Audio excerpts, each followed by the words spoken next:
अस्सलाम वालेकुम रहमतुल्लाहि वबरकातुहू। आज की इस वीडियो में हम 80 मसीह कृषि ये सबक के एक्सरसाइज पार्ट लेकर आपके सामने हाजिर हैं। सबसे पहले पदगणार्थ, यानी मैंने बताया था कि अल्फाज पूछकर उसकी सिंपल मीनिंग आपको पूछेंगे, इम्तिहान में आपको लिखना पड़ेगा।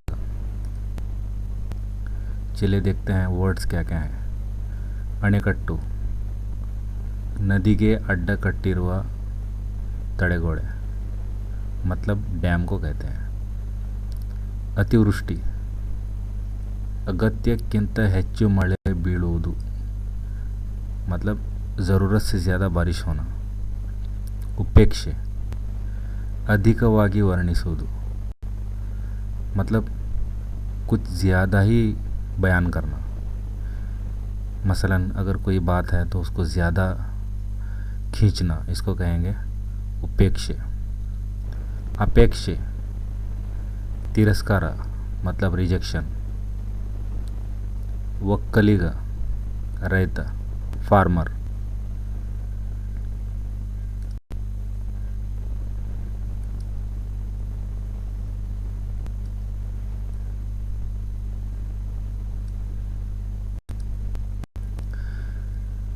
ಕೃತಜ್ಞ,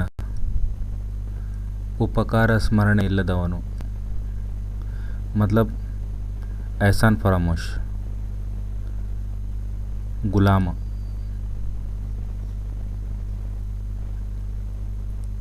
हाड़ियाड़ू, मतलब गुलाम होते हैं। दुराक्रमण, ಮೋಸದ ದಾಳಿ, धोखे से हमला करना। नश्वर, इಲ್ಲವಾಗು, नशिसु, जैसे कि बर्बाद होना, ख़त्म हो जाना।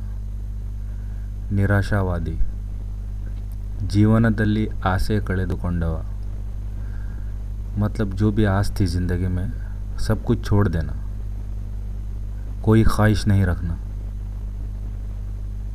बजट, आयव्ययದ समतोलन पट्टी, मतलब बजट तो आपको मालूम है, सालाना बजट जैसे गवर्नमेंट का निकलता है। मुस्तकबिल में आने वाले खर्चे को पहले ही बताना, इसको ही बजट कहते हैं। बवणे, ತೊಂದರೆ, ट्रबल्स।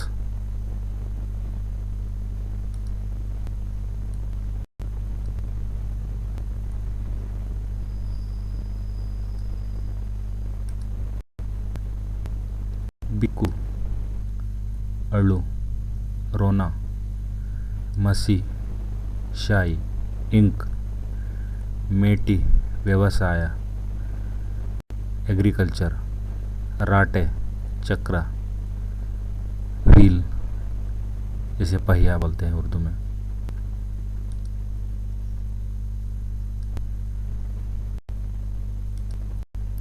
सत्परिणाम, ಒಳ್ಳೆಯ परिणाम, मतलब पॉजिटिव इफ़ेक्ट, अच्छा असर पड़ना।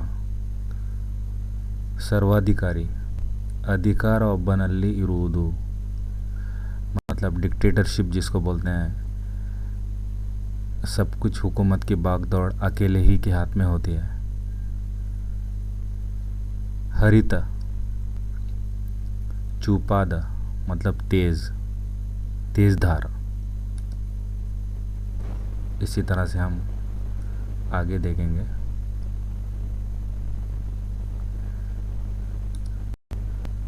ಕೆಳಗೆ ನೀಡಲಾಗಿರುವ ಗಾದೆ ಮಾತುಗಳನ್ನು पूर्णಗೊಳಿಸಿ। यहाँ पर कहावतें दिए हैं, जिसे इडियम्स इंग्लिश में कहते हैं। ये इनकम्प्लीट है, इसे कंप्लीट करना है। फर्स्ट वन है, पेन्नु खड्गक्किंत हरित, कलम की जो धार होती है तलवार से भी तेज़ होती है, हरित। सेकंड वन इज़, ಒಕ್ಕಲಿಗ ಒಕ್ಕದಿರೆ ಜಗವೆಲ್ಲ ಬಿಕ್ಕುವುದು, अगर किसान यानी फार्मर बीज नहीं बोता है, मतलब काश्तकारी नहीं करता है, तो जगवेल्ला बिक्कोदु, पूरी दुनिया रोएगी। थर्ड वन, कोटि विद्येಗಳಲ್ಲಿ मेटी विद्ये मेलू, करोड़ों इल्म में यानी तालीम में मेटी विद्ये मेलू, मतलब काश्तकारी का जो इल्म है सबसे ऊपर है। हासिगे इद्दष्टु कालू चाचू। फोर्थ वन है, जितनी चादर होती है उतने ही पैर फैलाना चाहिए। कालू चाचू मतलब पैरों को फैलाना।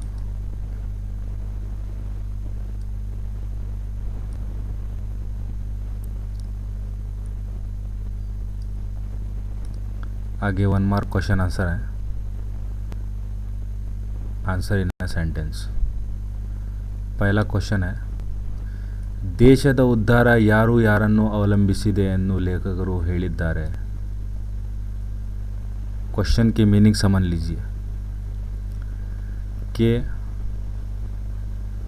मुल्क की तरक्की किस किस पर मुनहसर है, मतलब किस पर डिपेंड है। तो जवाब है, मुल्क की जो तरक्की है वो डिपेंड है असी, मसी और कृषि। यारा यारन्नू को हटाकर आप इस जवाब को रख देंगे तो आंसर कंप्लीट हो जाएगा। असी मसी कृषि, इसके माने तो आपको पता ही है। असी मतलब खड्ग यानी तलवार, मसी मतलब सियाही, से मुराद तालीम, कृषि यानी खेती बाड़ी, एग्रीकल्चर। सेकेंड वन, असी मसी एंदरेनो, असी और मसी के मानी क्या है पूछे तो जवाब है, आप इसको असी कर लेना है। असी अंदर खड्गा, इसके मानी खड्गा के लिखना है।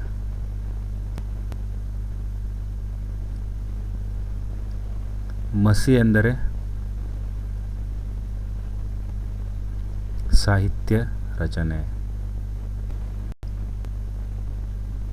आप डायरेक्टली इसकी इनर मीनिंग भी लिख सकते हैं और पहले इसकी सिंपल मीनिंग लिखकर उसकी जो अंदरूनी जो मीनिंग होती है वो भी लिख सकते हैं। सबसे पहले असी से मुराद खड्गा, उसका भी अगर मतलब लिखना है तो फौज, सैनिकरू। मसी अंदर साहित्य रचने। अगर आपको फिर भी इसको सिंपल बनाना है, असी से मुराद, असी अंदर सैनिकरू,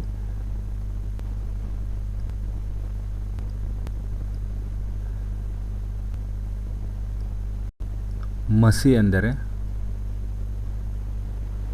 साहित्य रचने।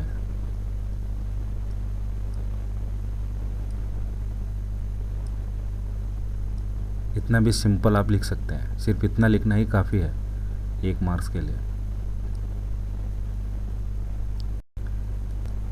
नेक्स्ट क्वेश्चन देखते हैं।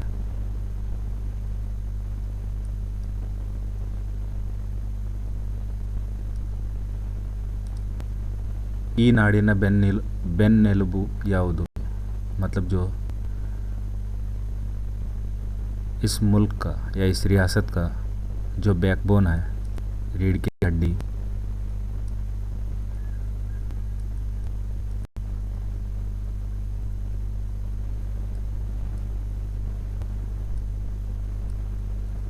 क्या है पूछे तो हमें लिखना चाहिए कृषि का। कृषि का मतलब उसके जो दूसरे माने होते हैं वक्कलिगा, मतलब फार्मर।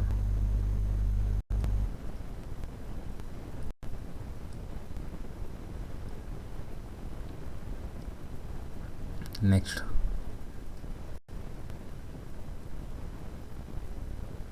ಶ್ರೀ ಪಂಡಿತಾರಾಧ್ಯ ಶಿವಾಚಾರ್ಯ ಏನೆಂದು ಹೆಸರಾಗಿದ್ದಾರೆ?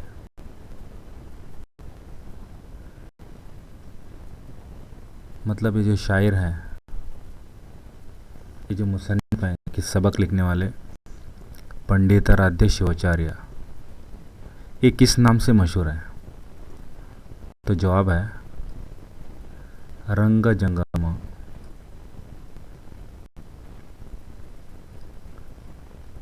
इनका निकनेम या इसी नाम से ये मशहूर है। नेक्स्ट, पंडित ಆರಾಧ್ಯ ಶಿವಾಚಾರ್ಯರಿಗೆ ರೋಟರಿ ಸಂಸ್ಥೆಯಿಂದ ಯಾವ ಪ್ರಶಸ್ತಿಗಳು ನೀಡಿದೆ? क्वेश्चन के माने हैं पंडित आराध्य शिवाचार्य को रोटरी क्लब की तरफ से कौन कौन सी अवार्ड्स दिए गए हैं? तो जवाब है यावा की जगह पर आपको आंसर रख देना है।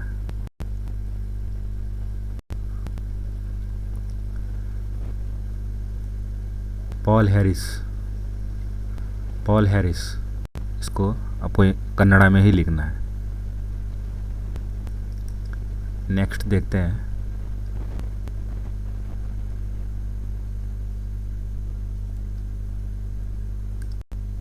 ಈ ಕೆಳಗಿನ ಪ್ರಶ್ನೆಗಳಿಗೆ 3-4 ವಾಕ್ಯದಲ್ಲಿ ಉತ್ತರ ಬರೆಯಿರಿ। 3 से 4 जुमलों में आपको जवाब लिखना है। फर्स्ट वन, ದೇಶದ ಅಭಿವೃದ್ಧಿ ಕುರಿತು ಜನರಾಡುವ ಮಾತುಗಳವು। मतलब मुल्क की तरक्की के लिए लोग किस तरह की बातें करते हैं? तो हमें ದೇಶದ ಅಭಿವೃದ್ಧಿ ಕುರಿತು ಜನರು ಆಡುವ ಮಾತುಗಳೇನೆಂದರೆ, इससे बाद मुल्क के लोग मुल्क की तरक्की के मुतालिक करने वाली बातें ये हैं कि, तो हमें यहाँ पर पॉइंट टू पॉइंट अगर लिखेंगे तो जो पेपर वैल्यूएशन करने वाले जो भी लोग होते हैं उनको समझने में आसानी होती है। फर्स्ट पॉइंट,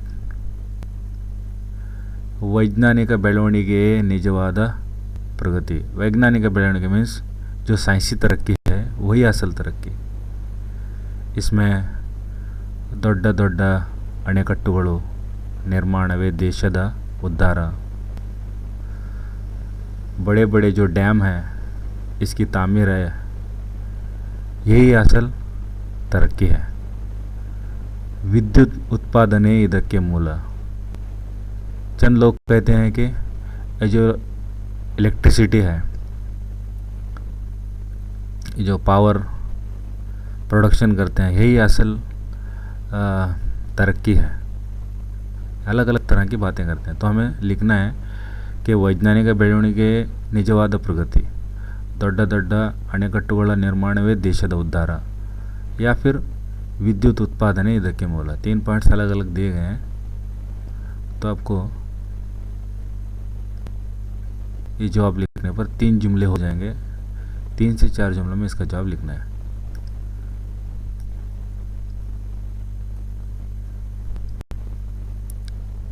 नेक्स्ट क्वेश्चन है, ನಮ್ಮ ದೇಶದ ರಕ್ಷಣೆ ಪಡೆ ಏಕೆ ಪ್ರಬಲವಾಗಿರಬೇಕು?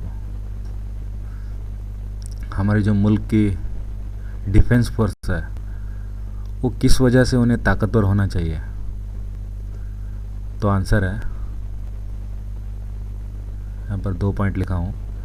अन्यರ ಆಕ್ರಮಣದಿಂದ ದೇಶವನ್ನು ರಕ್ಷಿಸಿಕೊಳ್ಳಲು ಸಾಧ್ಯವಾಗುತ್ತದೆ। अन्यರ ಆಕ್ರಮಣದಿಂದ मतलब दूसरों के हमले से बचने के लिए, यानी दूसरों के हमलों से देश को बचाने के लिए मुमकिन होता है। नेक्स्ट, ಬಲಿಷ್ಠ ದೇಶದವರು ಆಕ್ರಮಿಸಿ ಸ್ವಾಧೀನಪಡಿಸಿಕೊಂಡು, बलिष्ठ ದೇಶದವರು मतलब जो बड़े बड़े ममालिक के जो लोग हैं वो आक्रामिसी मतलब हमारे मुल्क पर कब्जा करके ಸ್ವಾಧೀನಪಡಿಸಿಕೊಂಡು सर्वाधिकारीಗಳಾಗುವ साध्यते मतलब डिक्टेटरशिप, यानी अपने कब्ज़े में लेकर हुकूमत चला सकते हैं, इसके इम्कानात रहते हैं। तो ये 2 पॉइंट्स हैं। ये जो डिफेंस फोर्स है किस लिए ताकतवर होना चाहिए, तो इसका जवाब कंप्लीट हो जाता है। ನೆಕ್ಸ್ಟ್,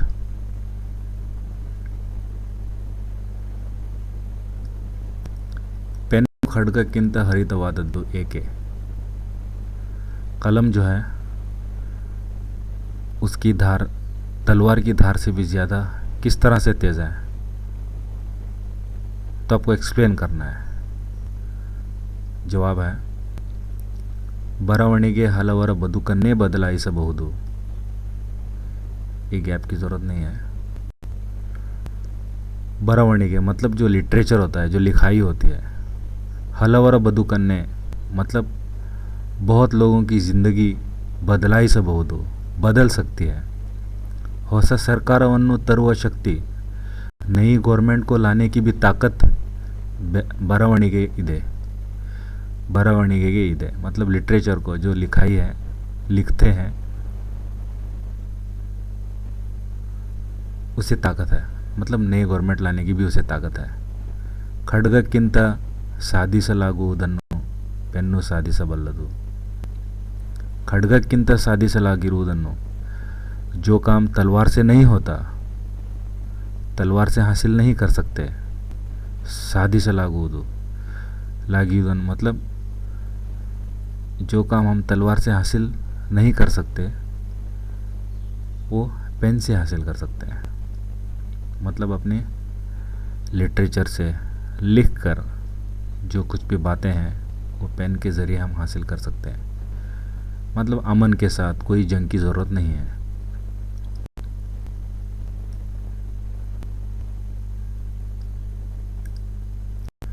नेक्स्ट क्वेश्चन है, ರೈತರು ಎದುರಿಸುತ್ತಿರುವ ಸಮಸ್ಯೆಗಳವು? जो किसान हैं, जो फार्मर्स हैं, उनको कौन कौन से डिफ़िकल्टीज़ पेश आते हैं?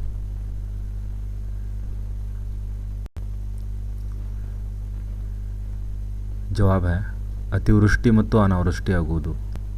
अतिवृष्टि का मतलब बहुत ज़्यादा बारिश होना, अनावृष्टि मतलब बारिश ही नहीं होना, कहत आ जाना। ये दोनों चीज़ें, इनके लिए मुश्किलात का सामना करना पड़ता है। दूसरा पॉइंट है, उत्तम बीज सिगदिरुವುದು, अच्छे बीज नहीं मिल पाना। तीसरा पॉइंट है, भूमि बरडाಗುತ್ತಿರುವುದು, मतलब ज़मीन बंजर हो रही है।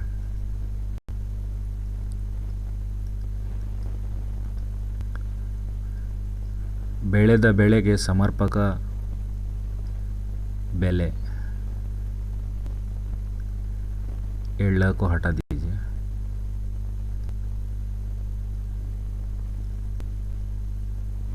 ಬೆಲೆ, ಬೆಳೆದ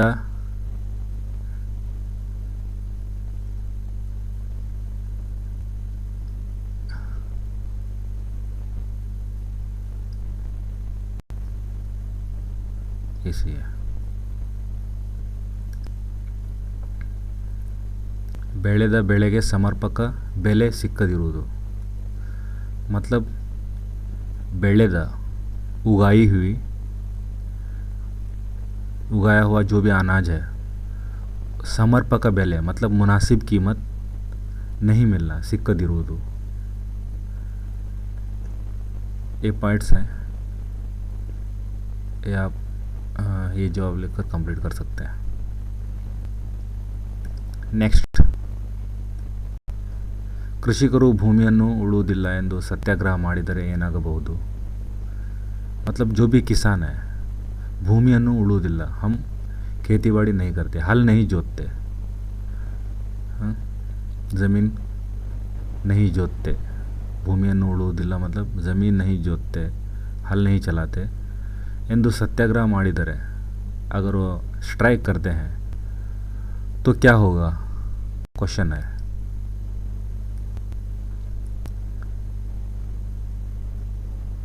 तो जवाब है, ಯಾವುದೇ ಆಹಾರ ಪದಾರ್ಥಗಳು ಉತ್ಪಾದನೆ ಆಗದೆ ಜನರು ಉಪವಾಸ ಮಾಡಬೇಕಾಗುವ ಪರಿಸ್ಥಿತಿ ಬರುತ್ತದೆ। ಯಾವುದೇ ಆಹಾರ ಪದಾರ್ಥಗಳು मतलब कोई भी अनाज उत्पादने ಆಗದೆ तैयार नहीं हो रहा है तो ಜನರು लोग क्या करेंगे, उपवास ಮಾಡಬೇಕಾಗುತ್ತದೆ. सब क्या है, भूखे रहना पड़ेगा. परिस्थिति ಬರುತ್ತದೆ, ऐसा सिचुएशन आ जाता है. ರೈತನು ಬೇಸಾಯ ಮಾಡಿ, अगर फार्मर किसान खेती बाड़ी करता है, ಬೆಳೆಯುವ ವಸ್ತುಗಳನ್ನು ವಿಜ್ಞಾನದಿಂದಾಗಲಿ कारखानेಗಳಿಂದಾಗಲಿ ತಯಾರಿಸಲಾಗುವುದಿಲ್ಲ. किसान जो खेती बाड़ी करके जो अनाज हासिल करता है वो किसी भी विज्ञान से यानी साइंस की मदद से, कारखाने की मदद से तैयारिಸಲಾಗುವುದಿಲ್ಲ. मतलब तैयार नहीं कर सकता. उसको हल जोतना पड़ेगा खेतों में, तो ही हमें खाने के लिए चीज़ें मिल सकती हैं.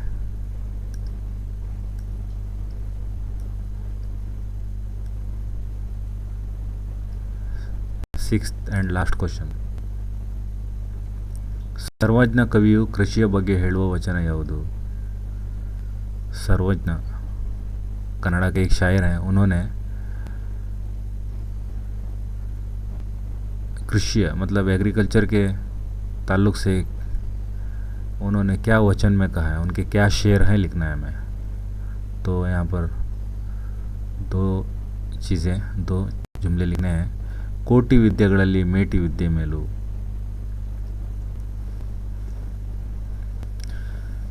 मतलब करोड़ों तालीम के अंदर अगर करोड़ों किस्म की तालीम है तो उसमें एग्रीकल्चर एजुकेशन है सबसे ऊपर. ಮೇಟಿಂ ರಾಟೆ ನಡೆದುದಲ್ಲದೆ ದೇಶದಾಟವೇ ಕೆಡಗುಂ. ಮೇಟಿಂ राटे का मतलब आपको मालूम है, वर्ड्स मीनिंग में आपने पढ़ा था. चक्र मतलब व्हील, पहिया. मेटिम राटे. अगर हम एग्रीकल्चर नहीं करेंगे,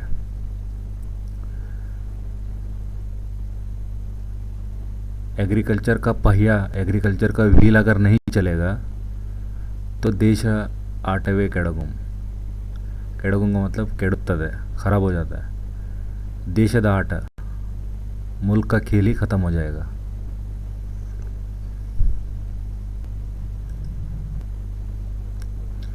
नेक्स्ट, ಕೆಳಗಿನ ಪ್ರಶ್ನೆಗಳಿಗೆ 8-10 वाक्यದಲ್ಲಿ ಉತ್ತರಿಸಿರಿ. 8 से 10 जुमलों में आपको आंसर कंप्लीट करना है. तो देखते हैं पहला क्वेश्चन. ದೇಶದ ಬಜೆಟ್ನಲ್ಲಿ ರಕ್ಷಣಾ ಇಲಾಖೆಗೆ ಹೆಚ್ಚಿನ ಹಣವನ್ನು ಏಕೆ ಮೀಸಲಾಗಿರುತ್ತದೆ? ದೇಶದ ಬಜೆಟ್ನಲ್ಲಿ, मुल्क के बजट में रक्षणा इलाके जो डिफेंस फोर्स होती है उसके लिए ಹೆಚ್ಚಿನ ಹಣವನ್ನು ಏಕೆ ಮೀಸಲ, मतलब उसके लिए ज़्यादा से ज़्यादा पैसा क्यों रिज़र्व करते हैं? हर मर्तबा भी जब बजट अनाउंस होता है तो सबसे ज़्यादा, सबसे बड़ा हिस्सा डिफेंस के लिए ही रखते हैं. तो आंसर देखिए, इसकी क्या ज़रूरत है ज़्यादा पैसे रखने की? ದೇಶವನ್ನು ರಕ್ಷಿಸಲು, ಆಕ್ರಮಣವನ್ನು ತಪ್ಪಿಸಲು ಪ್ರಬಲವಾದ ಸೇನಾ ಬಲವಿರಬೇಕು. ದೇಶವನ್ನು ರಕ್ಷಿಸಲು, मुल्क की हिफाजत करने के लिए, आक्रमणವನ್ನು ತಪ್ಪಿಸಲು, हमलों को रोकने के लिए प्रबलवाद सेना बल इरಬೇಕು. मतलब ताकतवर फौज की ज़रूरत है. ಅರ್ಹರನ್ನು ಸೈನ್ಯಕ್ಕೆ ನೇಮಿಸಿಕೊಳ್ಳುವುದರೊಂದಿಗೆ, ಅರ್ಹರನ್ನು जो एबल लोग होते हैं, जो क्वालिफाइड लोग होते हैं, उनका रिक्रूटमेंट करने के लिए, मतलब उनका तकर्रुर करने के लिए, ನೇಮಿಸಿಕೊಳ್ಳುವುದರೊಂದಿಗೆ ಅವರಿಗೆ ಸರಿಯಾದ ತರಬೇತಿಯನ್ನು ನೀಡಬೇಕಾಗುತ್ತದೆ. उनका तकर्रुर होने से पहले क्या करना है, उनको ट्रेनिंग देनी पड़ती है. ತರಬೇತಿ ನೀಡಬೇಕಾಗುತ್ತದೆ, ಟ್ರೈನಿಂಗ್ देनी पड़ती है. ಅಡುಗೆಯ, ತೊಡುಗೆಯ, ಆಧುನಿಕ ಶಸ್ತ್ರಾಸ್ತ್ರಗಳ ಉತ್ತಮ ಆಹಾರವನ್ನು ಅವರಿಗೆ ಒದಗಿಸಬೇಕಾಗುತ್ತದೆ. ಅಡುಗೆ मतलब जितने भी खाने पकाने की चीज़ें, तोड़ोगे पहनने की चीज़ें, आधुनिक शस्त्रास्त्रಗಳು मतलब जितने भी नए वेपन्स हैं, न्यू वेपन्स की ख़रीदारी करने के लिए ಉತ್ತಮ ಆಹಾರವನ್ನು ಅವರಿಗೆ ಒದಗಿಸಬೇಕಾಗುತ್ತದೆ. अच्छी से अच्छी ಗಿಜಾ उनको देनी पड़ती है. ನೆಲ ಜಲ ಆಕಾಶಗಳಲ್ಲಿ ಸಂಚರಿಸಿ ಹೋರಾಡಲು ಅಗತ್ಯವಾದ ವಾಹನಗಳ ವ್ಯವಸ್ಥೆ ಮಾಡಬೇಕಾಗುತ್ತದೆ. मतलब नेल जल आकाश, नेल मतलब ज़मीन, जल मतलब समंदर या पानी, आकाश मतलब आसमान. संचरिसी होराडलो, इसमें जाकर, इन तीनों चीज़ों में जाकर फाइट करने के लिए ಹೋರಾಡಲು ಅಗತ್ಯವಾದ ವಾಹನಗಳ ವ್ಯವಸ್ಥೆ ಇರುತ್ತದೆ, व्यवस्था ಮಾಡಬೇಕಾಗುತ್ತೆ. तो उनके लिए जो ज़रूरत की जो सवारियाँ हैं उनका इंतज़ाम करना पड़ता है. ವ್ಯವಸ್ಥೆ ಇಂತಜಾಮ್ ಮಾಡಬೇಕಾಗುತ್ತದೆ, करना पड़ता है. ಈ ರೀತಿಯಲ್ಲಿ ಹೆಚ್ಚು ಹಣ ಬೇಕಾಗುತ್ತದೆ. इसी तरह से उन्हें बहुत ज़्यादा पैसों की ज़रूरत होती है. ಅದಕ್ಕಾಗಿ ಬಜೆಟ್ನಲ್ಲಿ इसलिए बजट में ರಕ್ಷಣಾ ಇಲಾಖೆಗೆ डिफेंस के लिए ಹೆಚ್ಚಿನ ಹಣವನ್ನು ಮೀಸಲಾಗಿಡಲಾಗುತ್ತದೆ, रिजर्व रखा जाता है. तो ये जॉब था. नेक्स्ट, ದೇಶದ ಪ್ರಗತಿಯಲ್ಲಿ ಸಾಹಿತಿಗಳ ಪಾತ್ರವೇನು? मुल्क की तरक्की के लिए जो राइटर्स हैं, जो ऑथर्स हैं,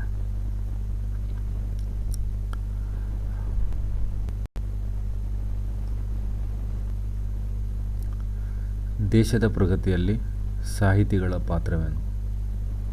मुल्क की तरक्की के लिए जो ऑथर्स, जो राइटर्स हैं, उनका रोल क्या है, उनका किरदार क्या है? तो जवाब है,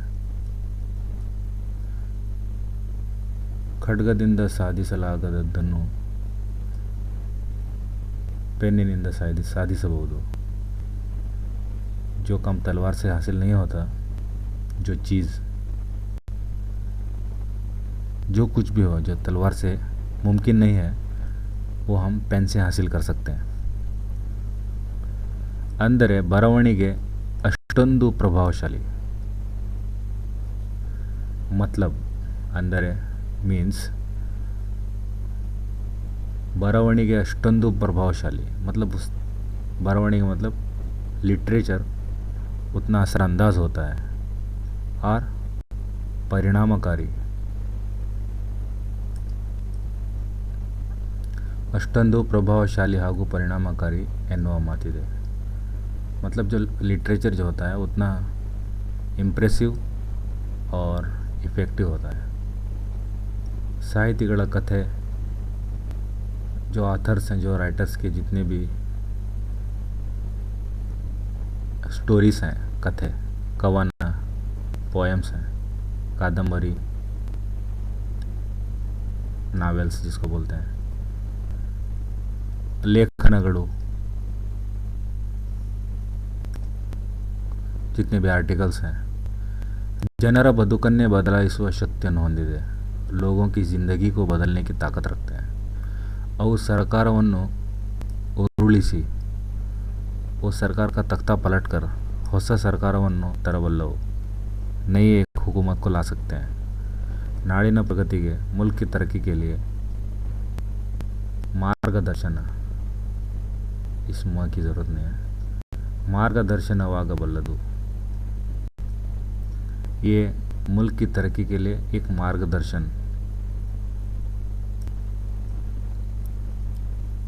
नाड़िन प्रगति के मार्गदर्शकवागबल्लದು. मतलब एक गाइडेंस बन सकते हैं एक मुल्क की तरक्की के लिए. ಶಿವಶರಣರ ವಚನಗಳು, तो यहाँ पर मिसालें दिए हैं. ಶಿವಶರಣರು ये अक्सर वचन लिखते हैं. वचन मतलब जैसे अशार होते हैं, ये लिखते हैं. कालिदासर कीर्तनेಗಳು, ये भी एक पोएम की एक किस्म है. It is a kind of poem. Kuvempu Bendre ಅವರ ಕೃತಿಗಳು, कुवेंपु और बेंद्रे अलग अलग दो शायर हैं. उनकी जो किताबें हैं, उनके जो असबाक उन्होंने लिखे हैं, ಕೃತಿಗಳು ನಾಡ ಜನತೆಯ ಮೇಲೆ परिणाम ಬೀರಿವೆ. मतलब नाड़ जनर मेले, मुल्क के लोगों के ऊपर ये असर डाले हैं. ಇದನ್ನು ಗುರುತಿಸಿದ ಹಿರಿಯರು इस पर गौर किया बड़े लोगों ने और ದೇಶದ ಸಮೃದ್ಧಿ ಪ್ರಗತಿ ಸಾಹಿತ್ಯವನ್ನು ಮತ್ತು ಸಾಹಿತಿಗಳನ್ನು ಅವಲಂಬಿಸಿದೆ ಎಂದಿದ್ದಾರೆ. इस पर गौर करके बड़ों ने ये कहा कि मुल्क की जो समृद्धि और प्रगति है, मुल्क की जो दौलत है, असल तरक्की, वो सब कुछ साहित्य लिटरेचर पर और जितने भी मुसन्निफ़ हैं, शुअरा, अदीब हैं, ऑथर्स, उन पर डिपेंड है, कह रहे हैं.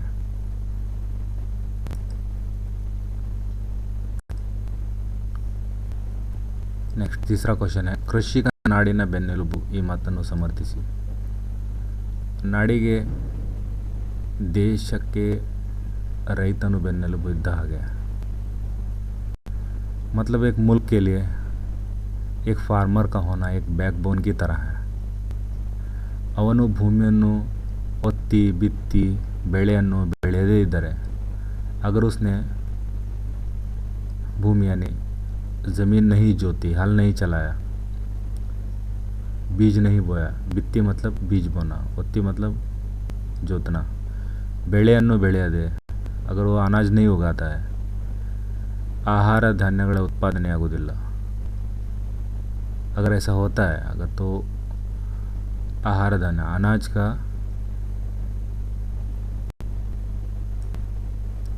पैदावार नहीं होती,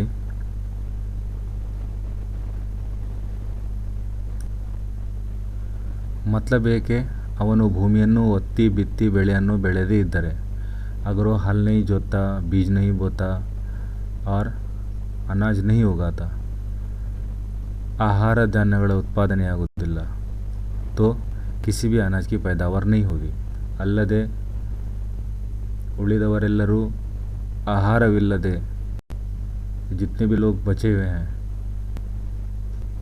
ಆಹಾರವಿಲ್ಲದೆ ಉಪವಾಸ ಮಾಡಬೇಕಾಗುತ್ತದೆ. तमाम लोगों को क्या है, भूखे रहना पड़ेगा. ನೀರು ಮತ್ತು ಗಾಳಿಗಳು ನಿಸರ್ಗದತ್ತವಾದ ಆಹಾರವನ್ನು ಮನುಷ್ಯನೇ ಸೃಷ್ಟಿಸಬೇಕು.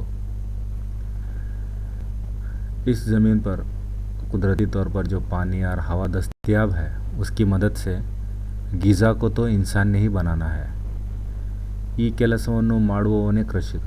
ये काम जो अंजाम देता है उसी को हम क्या है, फार्मर कहते हैं.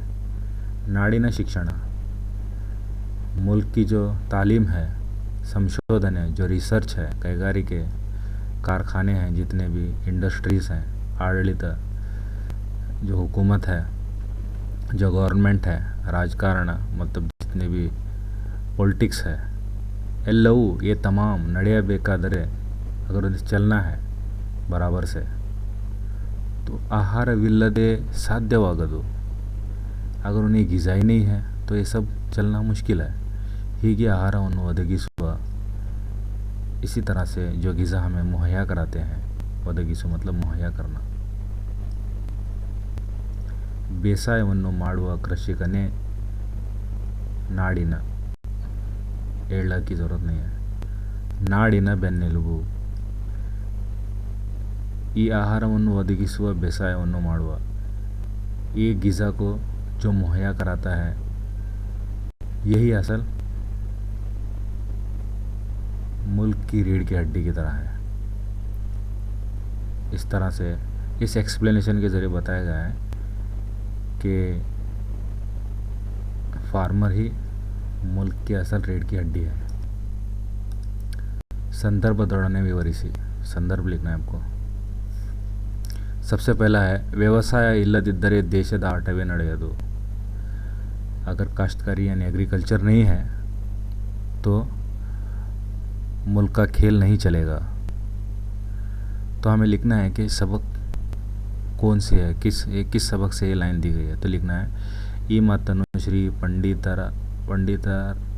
पंडिताराध्याचार्य, ठीक है, थोड़ा सा मिस्टेक हुआ है, करेक्शन कर लेना. शायर का नाम है, ये सबक लिखने वाले का नाम ಸ್ವಾಮಿಗಳು ಬರೆದಿರುವ ಅಸಿಮಸಿ ಕೃಷಿ ಎಂಬ ಪಾಠದಿಂದ ಆಯ್ದುಕೊಳ್ಳಲಾಗಿದೆ.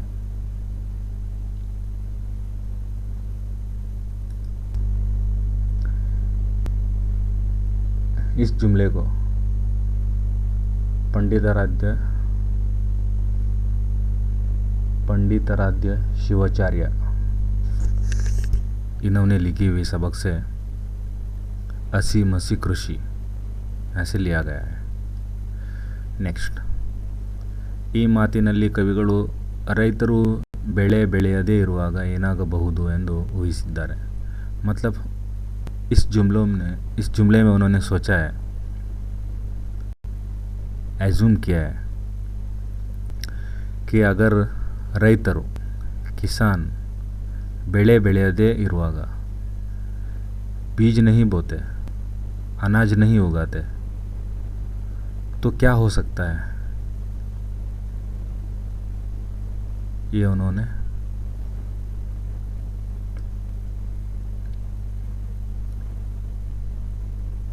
ಈ ಮಾತಿನಲ್ಲಿ ಕವಿಗಳು ರೈತರು ಬೆಳೆಯದೇ ಇರುವಾಗ ಏನಾಗಬಹುದು ಎಂದು ಊಹಿಸಿದ್ದಾರೆ। मतलब आपको इस जुमले का पता होगा कि इस लाइन में उन्होंने ರೈತರು जो फार्मर है ಬೆಳೆ ಬೆಳೆಯದೇ ಇರುವಾಗ, अगर वो अनाज नहीं उगाएंगे तो ಏನಾಗಬಹುದು, क्या होगा करके उन्होंने अंदाज़ा लगाया। ಊಹಿಸುವುದು मतलब अंदाज़ा लगाना। तो इस सबक में किस संदर्भ में, किस सिचुएशन में ये जुमला कहा है वो आपको लिखना है। जब सबक पढ़ रहे हैं तो आपको पता हो जाता है कि किन सेंटेंस के बाद ये सेंटेंस आया है, तो सिचुएशन क्या है। असी मसी ಕೃಷಿಗಿಂತ ಮಹತ್ವದ್ದು ಕೃಷಿ। असी मसी दोनों में सबसे ज़्यादा जो इम्पोर्टेंट है वो क्या है, कृषि है। असी मसी जो सेकेंडरी आता है, असी और मसी ये प्राइमरी कृषि है। कृषिकनु ಈ ನಾಡಿನ ಬೆನ್ನೆಲುಬು। जो फार्मर है इस मुल्क का रीढ़ की हड्डी की तरह है। ಕೃಷಿಕ ಏನಾದರೂ ವ್ಯವಸಾಯ ಮಾಡಿ ಬೆಳೆ ತೆಗೆಯಲಾರ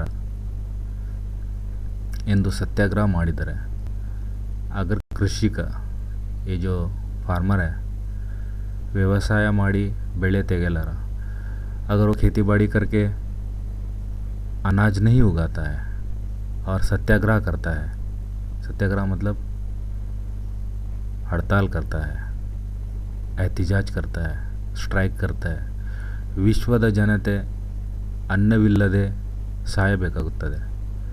तो पूरी दुनिया के लोग अन्नविಲ್ಲದೆ, उन्हें खाने पीने की चीज़ें न मिलकर वो ಸಾಯಬೇಕಾಗುತ್ತದೆ, मर जाना पड़ेगा। ಆಹಾರವಿಲ್ಲದೆ ಬರೀ ವೈಜ್ಞಾನಿಕ ಬೆಳವಣಿಗೆಯಿಂದ, ಗಿಜಾ के बगैर सिर्फ जो साइंसी तरक्की से ही ನಾವು ಬದುಕಲು ಸಾಧ್ಯವಿಲ್ಲ, हम जी नहीं सकते। ಇದೇ ಸಂದರ್ಭದಲ್ಲಿ ಈ ಮೇಲಿನ ಮಾತು ಹೇಳಿದ್ದಾರೆ। इसी सिचुएशन में, इसी सीक्वेंस में उन्होंने ये जुमला लेकर आया है, ವ್ಯವಸಾಯ ಇಲ್ಲದಿದ್ದರೆ ದೇಶದ ಆಟವೇ ನಡೆಯದು। अगर एग्रीकल्चर नहीं है तो मुल्क का खेल नहीं चलेगा। इस तरह से उन्होंने जुमले में कहा है।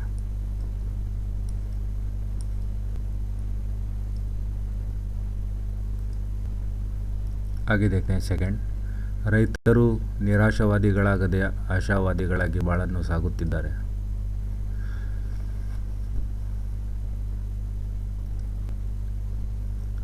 इस सेंटेंस का जो ट्रांसलेशन इस तरह से कर सकते हैं, ರೈತರು निराशावादिಗಳಾಗದೆ मतलब जितने भी फार्मर्स हैं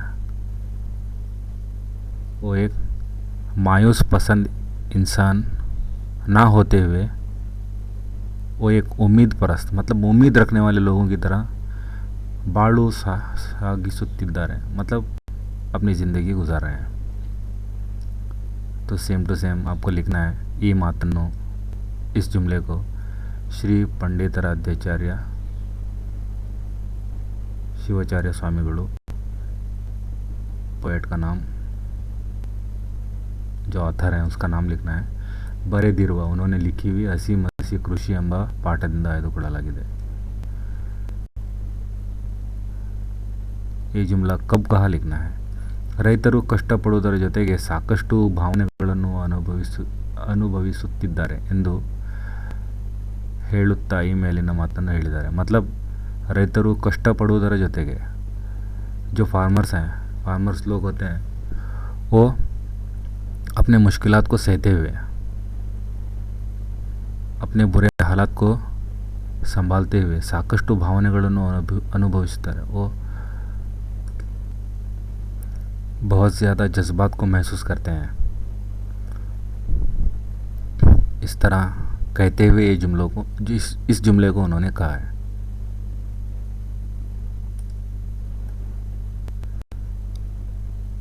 तो संदर्भ सिचुएशन क्या था उस वक्त, सिचुएशन लिखना है आपको.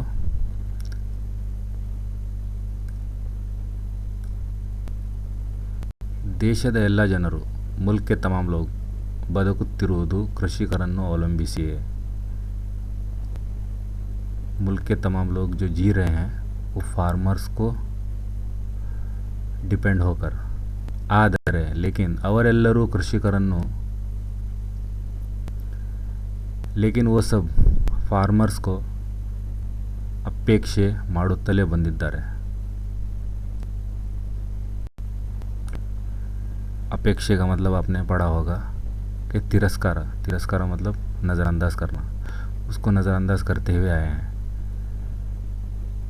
ರೈತರಷ್ಟು ಕಷ್ಟಪಡುವವರು ಮತ್ತೊಬ್ಬರಿಲ್ಲ. फार्मर्स की तरह मेहनत करने वाले दूसरे कोई नहीं है. अनावृष्टि, ज़्यादा बारिश, अतिवृष्टि,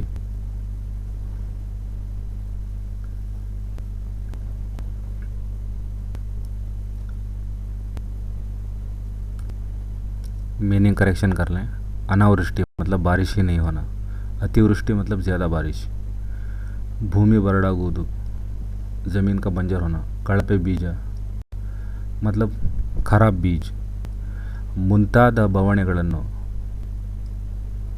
ये तमाम चीज़ों को, बवणे मतलब ತೊಂದರೆ, मुश्किलात, अनुभविसी दरू ಕೂಡ, इस र की ज़रूरत नहीं है, अनुभविसी दरू ಕೂಡ, इतनी सारी चीज़ें महसूस करने के बावजूद निराशावादिಗಳಾಗಿ ಗಳಾಗದೆ मतलब एक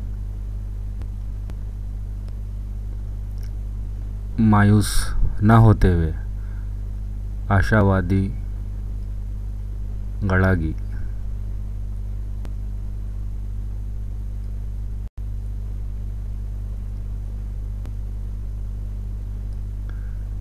ಬಾಳು ಸಾಗುತ್ತಾರೆ.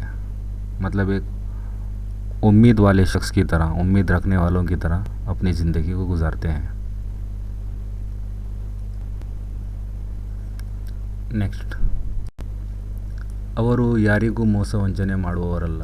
वो किसी को धोखा देने वाले नहीं हैं.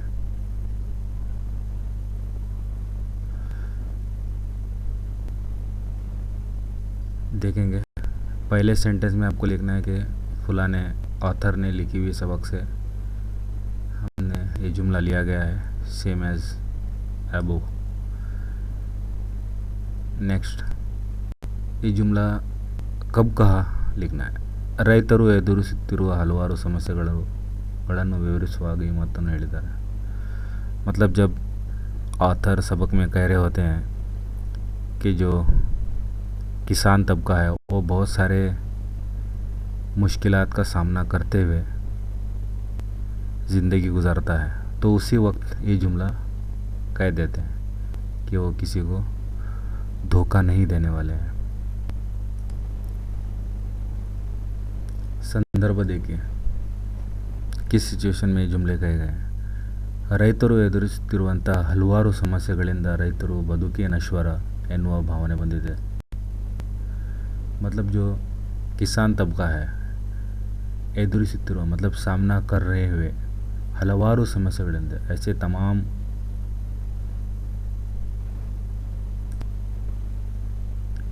मसाइल को ರೈತರು ಬದುಕೆ ನಶ್ವರ, इन मसाइल की वजह से इनकी ज़िंदगी बदुके नश्वरा मतलब ज़िंदगी ही बर्बाद होने की तरह उन्हें एहसास होता है. ಭಾವನೆ ಬಂದಿದೆ, उन्हें एहसास हुआ है. ರೈತರು ನಾಳೆಯ ಸುಂದರ ಕನಸುಗಳಲ್ಲಿ ಆಶಾದಾಯಕ ಜೀವನವನ್ನು ನಡೆಸುತ್ತಿದ್ದಾರೆ. मतलब जो किसान है, नाड़े सुंदर कनसु मतलब कल के जो ख्वाब हैं, आशादायक जीवन मतलब उम्मीद रखने वाली ज़िंदगी के साथ वो जी रहे हैं. ಹಾಸಿಗೆ ಇದ್ದಷ್ಟು ಕಾಲು ಚಾಚುತ್ತಾರೆ, जितनी चादर है उतने पैर फैलाए हुए हैं. ಅವರು ಯಾರಿಗೂ ಮೋಸ ವಂಚನೆ ಮಾಡುವವರಲ್ಲ. इसी तरह से वो किसी को धोखा नहीं देने वाले हैं. ಮೋಸ ವಂಚನೆ दोनों एक ही मायने में इस्तेमाल होता है. धोखा बदलागी, इसके बदल वो क्या कर रहे हैं, ಎಲ್ಲರಿಗಿಂತಲೂ ಮೋಸ ವಂಚನೆಗೆ ಒಳಗಾಗುತ್ತಿದ್ದಾರೆ. दूसरों से वो धोखे खा रहे हैं, खुद दूसरों को धोखे नहीं दे रहे हैं, हालांकि वो दूसरों से धोखे खा रहे हैं. इसी तरह से ये ऑथर हैं, सबक में कह रहे हैं.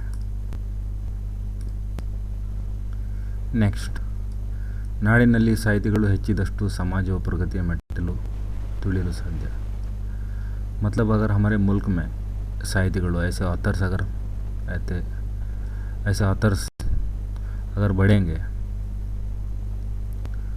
तो समाज मतलब जो हमारा माशरा है प्रगतिಯ ಮೆಟ್ಟಿಲು ಸಾಧಿಸಲು ತುಳಿಯಲು साध्य. मतलब जो कामयाबी के कदम चूम सकता है. तो सबसे पहले लिखना है कि ಪಂಡಿತಾಚಾರ್ಯ ಸ್ವಾಮಿಗಳು ಬರೆದಿರುವ ಅಹಿಂಸೆ ಕೃಷಿ ಎಂಬ ಪಾಠದಿಂದ ಆಯ್ದುಕೊಳ್ಳಲಾಗಿದೆ. नेक्स्ट, ಜನರ ಜೀವನ. इस सेंटेंस को देखिए, कब है ಜನರ ಜೀವನ ಬದಲಾಯಿಸುವ ಸಾಹಿತಿಗಳನ್ನು ಸ್ಮರಿಸುತ್ತಾ ಈ ಮೇಲಿನ ಮಾತನ್ನು ಹೇಳಿದ್ದಾರೆ. इस जुमले को कब कहा है, ಜನರ ಜೀವನ ಬದಲಾಯಿಸುವ ಸಾಹಿತಿಗಳನ್ನು ಸ್ಮರಿಸುತ್ತಾ. जो लोगों की ज़िंदगी को बदलने वाले जो शायर हैं या फिर मुसन्निफ़ हैं, अदीब हैं, उनको याद करते हुए इस जुमले को कहा है.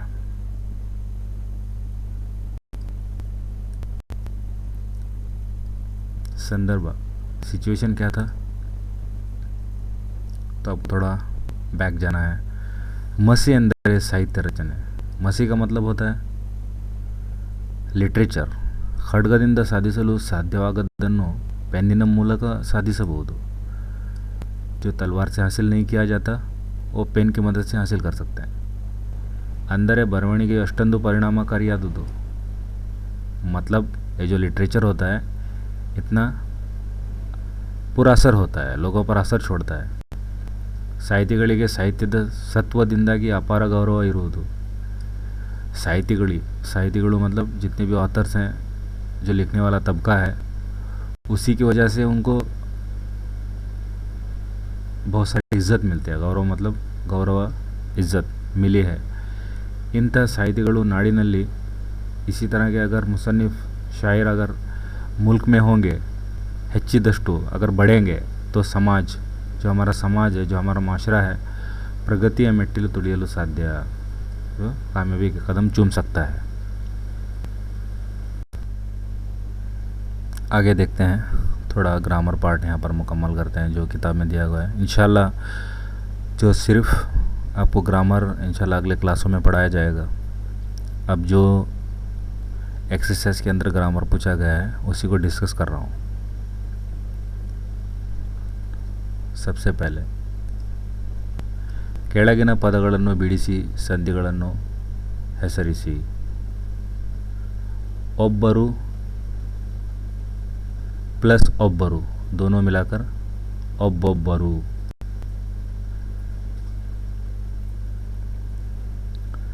ये संधि में लोप संधि है.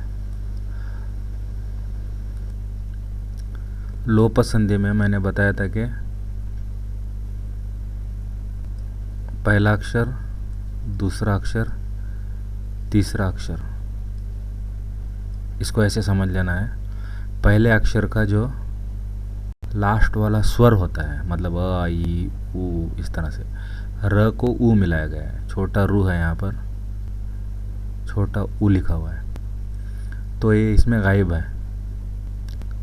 लोप का मतलब गायब होना, ये निकल गया है, तो इसे हम बोल सकते हैं कि ये लोप संधि है।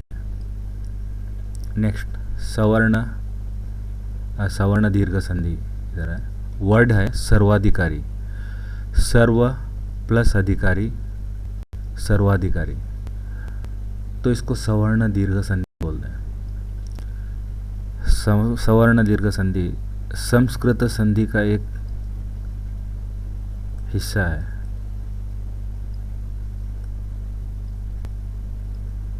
संस्कृत संधि, ये लोप संधि कन्नड़ संधि में आते हैं। संस्कृत संधि में पहले नंबर पर सवर्ण दीर्घ संधि आता है।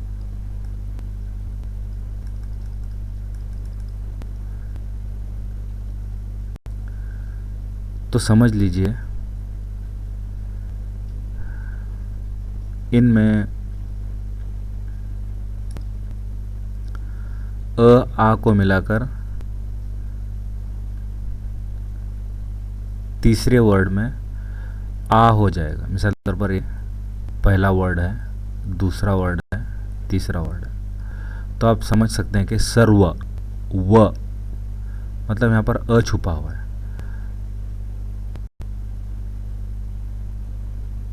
अधिकारी, दोनों अ मिलकर यहाँ पर आ हुआ है। सर्वा, आप देख सकते हैं यहाँ पर आ का निशान है। तो दोनों तरफ अगर अ है तो जवाब में आपको आ मिलेगा। फर्ज कर लो कि अगर ई है दोनों तरफ, तो आपको जवाब में बड़ा ई नज़र आएगा। तो आगे देखते हैं बेन नेलुबू, बेन्नी ने एलुबू, तो आप यहाँ भी देख सकते हैं अ निकल गया है।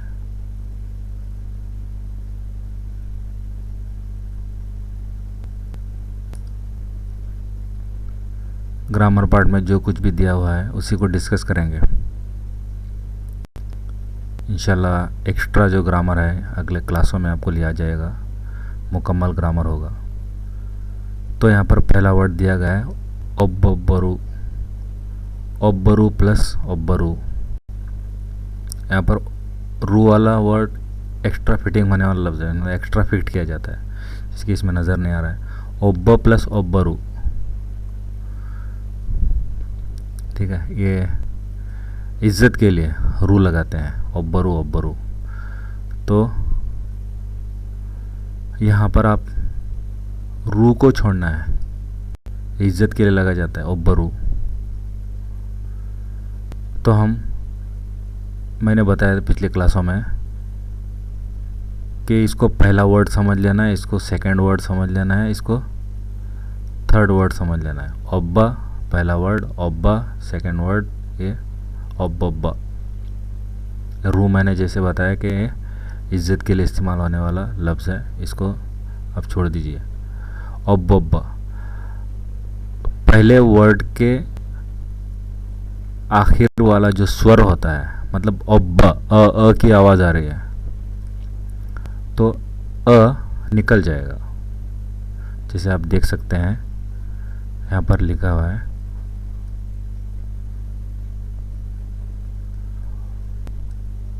ओब्बा।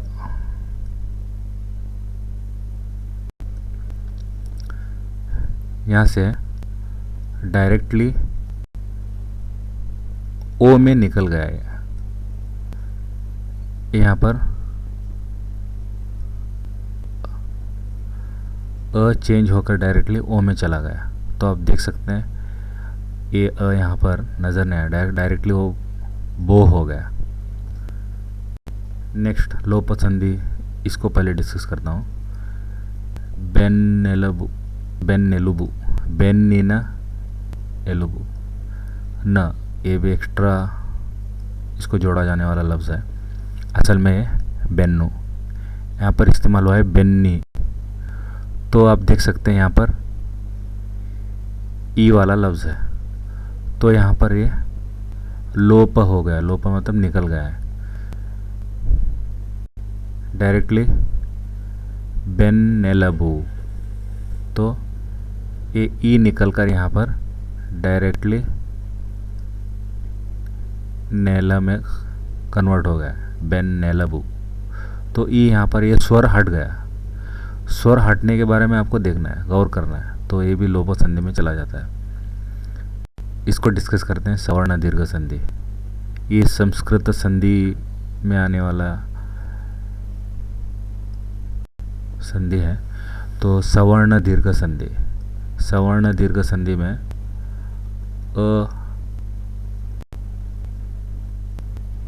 प्लस अ मिलकर आ होता है। दो ई अगर मिलेंगे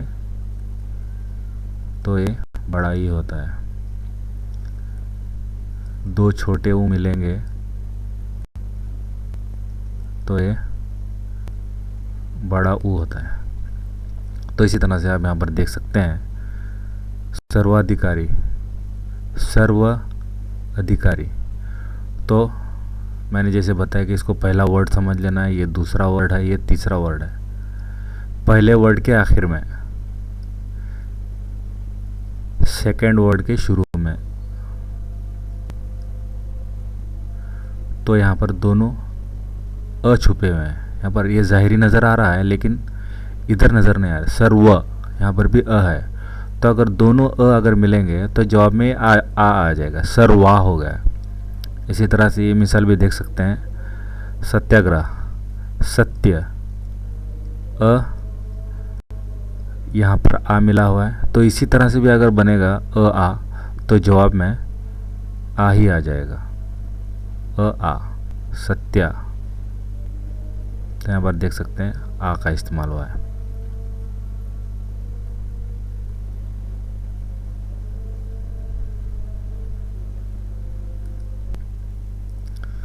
सवर्ण दीर्घ संधि में आपको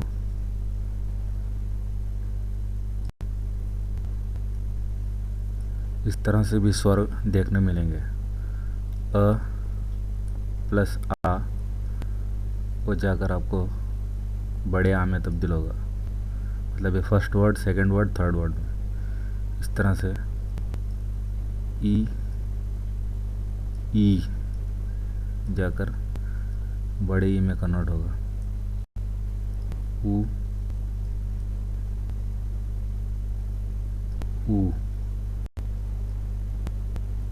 ये जाकर बड़े ऊ में कन्वर्ट होगा। इस तरह से आपको वर्ड्स, स्वर देखने मिलेंगे आपको आखिर में। सेकंड, यहाँ पर आप विरुद्धार्थक पद यानी अपोजिट्स पढ़ेंगे।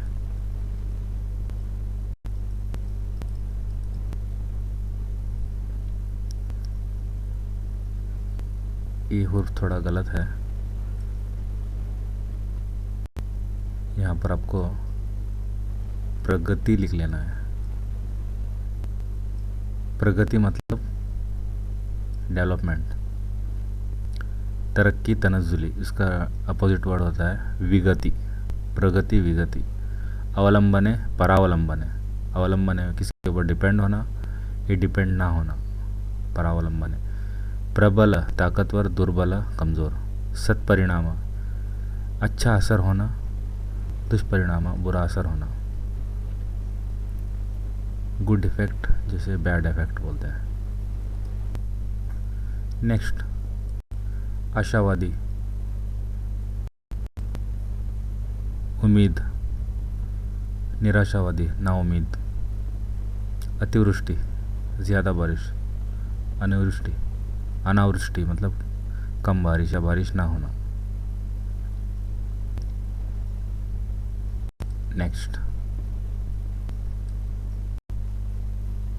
स्ವಂತ ವಾಕ್ಯದಲ್ಲಿ ಬರೆಯಿರಿ। खुद के सेंटेंस बनाने हैं आपको। उत्प्रेक्ष्य मतलब एक ही बात को बड़ा चढ़ाकर पेश करना। ಅತ್ಯಂತ ಸಣ್ಣ ವಿಷಯವನ್ನು उत्प्रेक्ष्य ಮಾಡಿ ಹೇಳುವುದು ಕೆಲವರ ಚಟ। चंद लोगों की बुरी आदत होती है कि छोटी सी बात को बड़ा चढ़ाकर पेश करते हैं। सत्परिणाम अच्छा ಸರ್, ಒಳ್ಳೆಯ ಬರವಣಿಗೆಗಳು ಜನರ ಬದುಕಿನ ಮೇಲೆ सत्परिणामವನ್ನು ಉಂಟು ಮಾಡುತ್ತದೆ. अच्छी जो लिखाई है ना, लिटरेचर है, वो लोगों के ज़िंदगी के ऊपर क्या अच्छा असर छोड़ता है. ಸಮೃದ್ಧಿ यानी दौलत. ರಾಷ್ಟ್ರಧ್ವಜದಲ್ಲಿ ಹಸಿರು ಬಣ್ಣ ಸಮೃದ್ಧಿಯ ಸಂಕೇತ. जो नेशनल फ्लैग होता है उसमें जो ग्रीन कलर है, ये हरी भरी दौलत का संकेत है, यानी इसका सिंबल है. सत्याग्रह. सत्याग्रह मतलब स्ट्राइक. ಸತ್ಯಾಗ್ರಹ. ಸತ್ಯಾಗ್ರಹ लिख लेना है. ಮೂಲಕ ಗಾಂಧೀಜಿಯವರು ದೇಶಕ್ಕೆ ಸ್ವಾತಂತ್ರ್ಯ ತಂದುಕೊಟ್ಟರು. सत्याग्रह की वजह से, यानी मूल का मतलब मदद से, गांधी जी ने क्या किया, देश की स्वातंत्र्य तंदुकोट्टरू. गांधी जी मुल्क को आज़ाद कराया, गांधी जी ने. तो यहाँ पर आप नेक्स्ट सेणसु.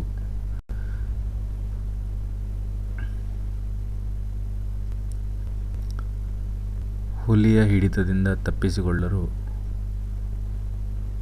ಹಸು ಸೆಣಸುತ್ತದೆ. कोशिश करना. तो शेर के हिडितದಿಂದ शिकंजे से छूटने के लिए गाय कोशिश करती है.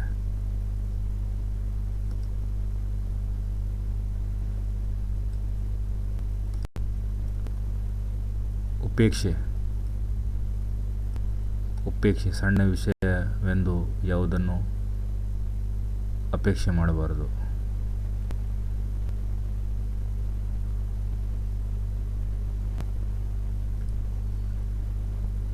अपेक्षे है, मतलब तिरस्कार, उसको रिजेक्ट नहीं करना है, नज़रअंदाज नहीं करना चाहिए. सಣ್ಣ ವಿಷಯವೆಂದು, छोटा सा एक मजमून है या छोटी सी बात है करके हमें उसको नज़रअंदाज नहीं करना चाहिए. ಸಣ್ಣ ವಿಷಯವೆಂದು ಯಾವುದನ್ನೂ ಅಪೇಕ್ಷೆ ಮಾಡಬಾರದು. नेक्स्ट तत्सम तद्भव. ये भी इम्तिहान में देखने को मिलता है. वर्ष वरुष. इसको याद रखने के लिए कोई स्पेशल कोई फार्मूला नहीं रहेगा. आपको हर वर्ड का तत्सम से तद्भव याद रखना होगा. लेफ्ट साइड में होता है वो तत्सम होता है, तत्समान. तद्भव मतलब उल्टा. वर्ष वरुष मैंने पहले ही बताया था कि तत्सम मतलब संस्कृत के जितने अल्फाज कन्नड़ा में आए हैं वो सेम एज इट इज़ जैसे संस्कृत में है वैसे ही अगर कन्नड़ा में आए हैं तो उसको हम बोलते हैं तत्सम. तद्भव मतलब अगर संस्कृत के अल्फाज कन्नड़ में आते हुए कुछ बदल कर आए हैं तो समझो तद्भव है. तो इसका हमें तद्भव लिखना है. वर्ष वरुष. भूमि भुवि. कते कथे. बेसाय व्यवसाय. कार्य कज्ज. काव्य कब्ब.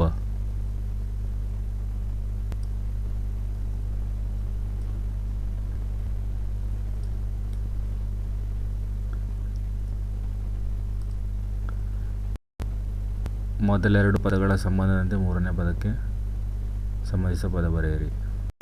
आपको थर्ड वर्ड के रिलेटेड वर्ड लिखना है.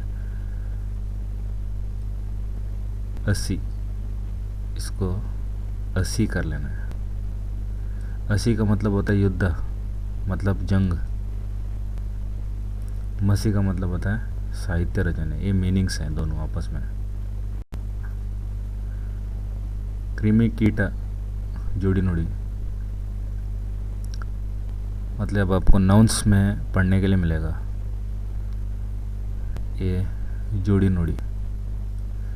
द्विरुक्ति. दोड्डा दोड्डा मतलब सेम वर्ड अगर रिपीट हो रहे हैं तो उसको हम द्विरुक्ति बोलेंगे. क्रिमी कीटा मतलब एक साथ आने वाले लफ्ज़ हैं तो जोड़ी नुड़ी. दोनों को एक साथ पढ़ा जाता है. जैसे कि कीड़े मकोड़े. क्रिमी कीटा का मतलब कीड़े मकोड़े. कीड़े मकोड़े दोनों को एक साथ कन्नड़ा में पढ़ा जाता है तो हम इसको जोड़ी नुड़ी बोलेंगे. मतलब ये जोड़ी है दोनों की. द्विरुक्ति मतलब एक ही वर्ड को बार बार रिपीट करेंगे. दोड्डा दोड्डा.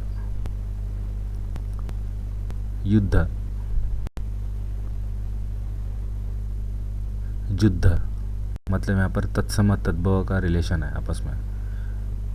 श्री सिरी, पहले आप रिलेशन देखना है दोनों वर्ड्स में क्या है, फर्स्ट 2 वर्ड में क्या रिलेशन है, वही थर्ड वर्ड को रिलेशन करना है।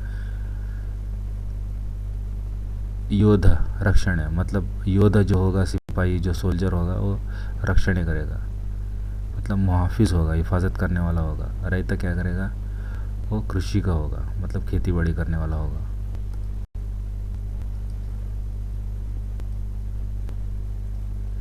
इसी तरह से आपका ये एक्सरसाइज पार्ट ख़त्म होता है। वीडियो काफ़ी लंबा हो गया है क्योंकि इसका एक्सरसाइज पार्ट भी बहुत बड़ा है, तो हर एक चीज़ एक्सप्लेन करके कहना कम वक्त में मुमकिन नहीं है। इसलिए इंशाल्लाह उम्मीद करता हूँ कि आप भी इस वीडियो को ज़रूर पसंद करेंगे। बने रहिए हमारे साथ, फिर मुलाकात होगी अगली वीडियो में।